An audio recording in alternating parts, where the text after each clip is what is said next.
Welcome to this video of the Facebook Marketplace Masterclass. In this video, I would like to do a comparison of Craigslist, eBay, and Amazon. So first of all, what we want to do is we want to start with Craigslist. Now, probably many of you know Craigslist and perhaps some of you don't. Craigslist is one of the biggest online sales platforms. Now, when you go on Craigslist.com, you think, how is this even a $400 million business? Because let's be frank, it looks extremely unprofessional. But somehow people got interested in Craigslist, and now all over the world there are different Craigslist platforms. So you have, for instance, a Craigslist for New York City, you have one for Berlin, you have one for Moscow, and so on and so on. So Craigslist right now is a global player. It is a global player, and it definitely is one of the biggest platforms right now out there on which you can sell your products. And I titled this video with similar but not the same, because Craigslist is the platform which is the most similar to the Facebook Marketplace. Why? Let me explain. Now, I wrote down 4 different factors that I want to have a look at with you. So first of all, products can be sold online. I mean, that is the first very basic thing that both platforms have in common. Now, both are online, both are places where you can sell something. Then number 2, people can come up with their own payment methods. So both platforms can actually be used with more than just one payment method. So you can use PayPal, you can use Stripe, you can use many different methods in order for people to pay for your products. Now, of course, Craigslist is offering something, but it doesn't really have to mean that you have to pay through how Craigslist says they want you to pay. So the good thing about the platform, a Facebook Marketplace, is just simply you can decide exactly what kind of different payment method you would like to use. So whether it's a PayPal, whether it's Stripe, whether it's something like QuickMe, which is also a platform currently quite popular in Europe, and whatever kind of money transfer it is. It could even be like WeTransfer, which is also not just for files, but actually in the app WeChat in China, a possibility to send money. So you can definitely use whatever kind of payment method you want. And the cool thing about that is it gives you a lot of choice, which many other platforms don't give you. So for instance, on Amazon, you cannot pay with PayPal until right now, October 2017. So also, Craigslist definitely has a horrible interface. It looks terrible, but people are somehow attracted to that. And here lies one difference. Now, Craigslist doesn't look very professional, but it's easy to use. It is easy to use, and people don't always want to have a super professional looking platform. Now, of course, we know that Facebook is completely the opposite. The Facebook Marketplace looks very professional. It's well designed, and it has nothing in common with the interface of Craigslist.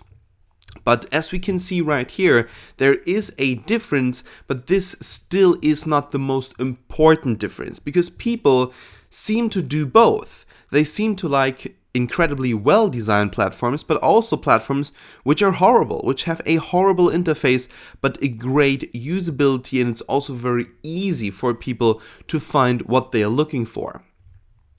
Then number 4, localized product listing. And I think this is one of the factors which makes Craigslist so similar to the Facebook Marketplace.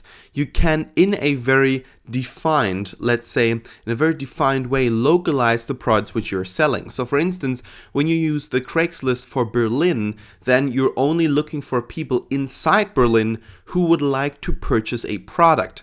Now the same thing applies to LA. If you use, for instance, Craigslist LA, then what you can do is you can only sell to these people. Now, of course, you can put your product on multiple of these Craigslist platforms, but most of the time this is quite inefficient and takes a lot of work. But the same thing also applies to Facebook Marketplace. To a certain degree, it is perhaps not really helpful, or let's say not really easy, or not really let's say, not time consuming to post a lot of products in many different areas. But if you once done it, if you put in the work, you have in many different places people who are gonna see your product. Now, Craigslist is already quite full of products.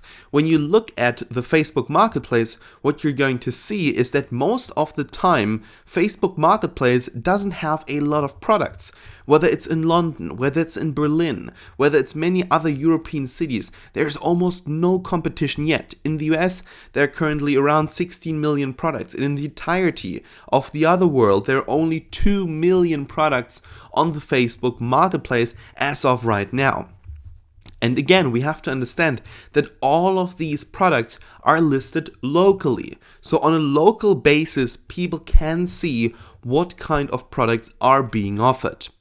So then let's go over to Amazon. I think all of you know Amazon.com, and I just want to title this with more different than you think, because you probably think, well, Amazon and Facebook Marketplace, they are looking kind of similar. They're looking kind of similar, and they also are kind of like the same thing. So as we said in the beginning, Facebook Marketplace is Facebook's answer to Amazon, to Craigslist, and to eBay. Now, the answer doesn't have to be exactly like the other answer. So the answer to a problem was Amazon. The answer to a problem was eBay. The answer to a problem was Craigslist. Are all of these platforms the same? No. Are they targeting the same problem? Yes, kind of. But now comes another product which just simply has an amazing basis, and that is Facebook Marketplace through its 2 billion people who are currently on Facebook. So Amazon is completely different to Facebook Marketplace in many regards. Some of them are, first of all, the platform is much bigger than Facebook Marketplace, not bigger than Facebook, and serves more people. Nevertheless, it is completely overrun by dropshippers. Now, every single product, almost every single product being offered on Amazon is actually created or sold by a dropshipper. Why do I say that? Well, because I was in the early days on Amazon. I was one of the persons who actually executed quite heavily on Amazon and built a dropshipping business at that time inside my basement. So what I did basically is I scaled my business, and I've seen that all of my competitors, for instance, with whom I competed, were dropshippers. They were not proper, let's say, company owners or people who actually produced that product. They were people that only wanted to sell them for more. So they purchased them somewhere else, and then they want to sell them for more through Amazon. Then number 2, people can easily compare between different offers. And I think this is one of the big problems that Amazon has for the people, and this is a problem for the people who want to make money through Amazon.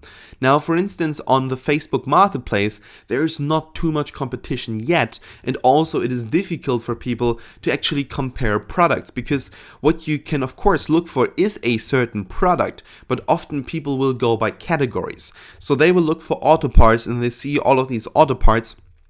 And most of the time, first of all, there's not too much competition, but also there are auto parts then for like different kind of models, for different kind of places on the car, and thus it is difficult to actually compare products with each other. Now, do I say that there's no way to compare at all? No, definitely not. But people don't use it that way right now, and I think this is one of the big advantages that we can take right now. Then number 3, there's only very limited localization of products, and thus makes the platform not comparable to Facebook Marketplace. Now, when you go on Amazon, you can, for instance, check for Amazon.de. Amazon.de is the German platform. You can check for Amazon.com or Amazon.us, if I'm not mistaken, for the United States. Now, this applies to many different kind of, let's say, places. So, for instance, there's also Amazon.cn. Now, what is the point that I'm trying to make? You can only localize so much. They're only localizing, let's say, on the national level. So they say, okay, we have an Amazon for the German market. We have an Amazon for the Chinese market. We have a market, let's say for the United States with our Amazon.us. But it's not like, okay, we're going to create an entire platform, an entire tool for instance, Berlin or for LA or for New York. It is not as much localized as Facebook Marketplace. Then number 4, Amazon is easier to use for dropshipping, and the automatization process is easy. So the thing that is most compelling, I think, about Amazon is just simply that it's very easy for dropshippers to set up a profile, to sell products, and also, of course, to automate the entire thing. Now, what do I mean by automate? Automate basically means that when you have a shop on Amazon, that you don't have to put in any work or only very little work in the process, and perhaps a little bit of work in the beginning. So you basically post a product, when someone buys it, it gets automatically shipped to that person, and that is then called an automatization process.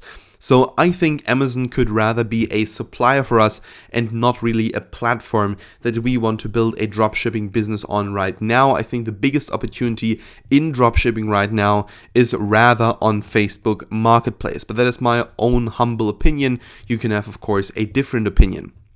So now let's talk about eBay.com. eBay.com is still not the same. This is what I titled this little part of the video right now, because eBay is completely different to the Facebook Marketplace in many regards, and some of them are, again, the platform is much bigger than Facebook Marketplace and serves more people. Nevertheless, it's completely overrun by dropshippers. It's the same thing that also applies to Amazon. Then people can easily compare between different offers. That is also not given on the Facebook Marketplace, which actually could be an advantage for us, because then we can price the products a little bit higher. And then, of course, 3, there is only very limited localization of products, and thus makes the platform not comparable to Facebook Marketplace, again applicable to Amazon and to eBay. And then eBay is easier to use for dropshipping, and the automation process is easy as well. So again, this is a point that I'm always trying to make, because eBay is again one of these platforms where many people don't really genuinely offer their product. It's rather dropshippers who want to make money. So eBay, in my mind, should in most cases not be a supplier for us, because in the end it's still an auction platform. So you can of course buy something through an auction, you can also buy it at a certain price, but most of the time the people who sell, they're not as reliable as on Amazon. Now you can of course try out eBay, I'm not against that, but I can just recommend you rather sticking with Amazon when you want to scale your own dropshipping business through the Facebook Marketplace. Anyway, thank you so much for watching this video. This was now a comparison of Craigslist, Amazon, and eBay with the Facebook Marketplace. I hope you liked this video, and of course, I hope you have an amazing learning experience in this course. And if there's anything else you would like to know, you can of course text me at any given time. Feel free, go into the Udemy Q&A section, message me, and I will get back to you. Thank you so much for watching, and we'll see each other in the next one.